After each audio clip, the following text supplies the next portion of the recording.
यह रविंदर की कहानी है। रविंदर जो कि महाराष्ट्र में रहता था। रविंदर ने बताया कि मेरे पिताजी के साथ एक ऐसी घटना घटी जो रात में उनको अभी भी बाहर निकालने में बहुत डरा देती है। उसने बताया कि उसके पिताजी नगर परिषद के अचलपुर में नौकरी पर थे। उस वक्त उनकी गांव से 3 किलोमीटर दूर की नौकरी थी। गाड़ी का ज़माना था नहीं, तो वो साइकिल से ही आना जाना किया करते थे। उनकी ड्यूटी हमेशा रात बेरात की भी हुआ करती थी। उनका घर दूर होने के कारण कभी कभी बहुत देरी हो जाया करती थी। एक रात क्या हुआ कि उनके पिताजी की साइकिल लौटते समय खराब हो गई और वह पैदल ही अपने घर के लिए निकल पड़े। संतरे के बगीचों की ठंडक थी। रास्ते पर 1-2 लाइटें जल रही थी।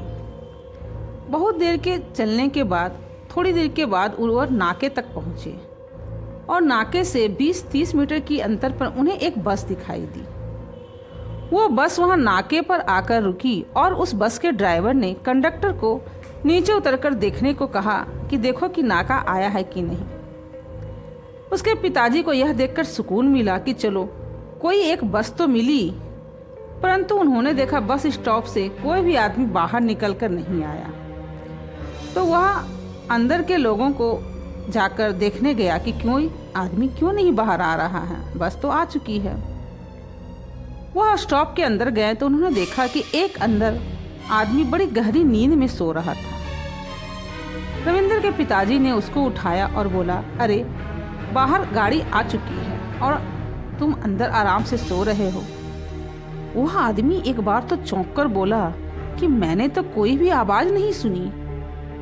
फिर वो भी उसके पिताजी के साथ बाहर आया, लेकिन बाहर आने पर उसने देखा बाहर कोई बस तो है ही नहीं। यह देखकर उसके पिताजी बुरी तरीके से घबरा गए कि बस एकदम से कैसे गायब हो गई। वो नाके वाला आदमी जानता था कि पिताजी ने जो देखा वो एक छलावा था। बस स्टॉप वाले उस आदमी ने सिर्फ ये कहा कि गांव वालों से इसके बारे में पूछ लेना, वो सब कुछ तुम्हें बता देंगे। अगले दिन ही सुबह उसके पिताजी ने एक गांव वाले किसान से पूछा, कल रात 2:30 बजे के करीब मुझे सवारियों से भरी एक बस दिखाई दी और थोड़ी देर बाद ही वह गायब हो गई।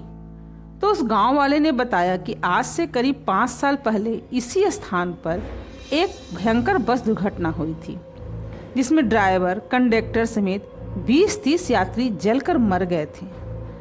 तब से अब तक कई लोगों को उस बस समेत ड्राइवर, कंडक्टर और यात्री लोगों को दिखाई पड़ते हैं। और यह बात सुनकर उसके पिताजी बहुत ही घबरा गए। उसके बाद उन्हें वो कभी बस नज़र नहीं आई, लेकिन वो आज भी इस किस्से के बारे में जब लोगों को बताते हैं तो उन्हें बहुत ही भय महसूस होता है। उन्होंने कहा कि मैंने सचमुच में ही बस को देखा था और कंडक्टर भी उस बस से नीचे उतरकर आया था। फिर यह मेरे आंखों का ऐसा कैसा छलावा था जो मैं समझ नहीं पाया, और रात में भी वो बाहर निकलने में डरते हैं। तो आपको मेरी कहानी अच्छी लगी हो तो कृपया मेरे चैनल को लाइक, शेयर और सब्सक्राइब करें और बेल नोटिफिकेशन भी दबाएं फॉर ऑल के लिए, ताकि मेरी आने वाली कहानी आप तक पहुंच सके।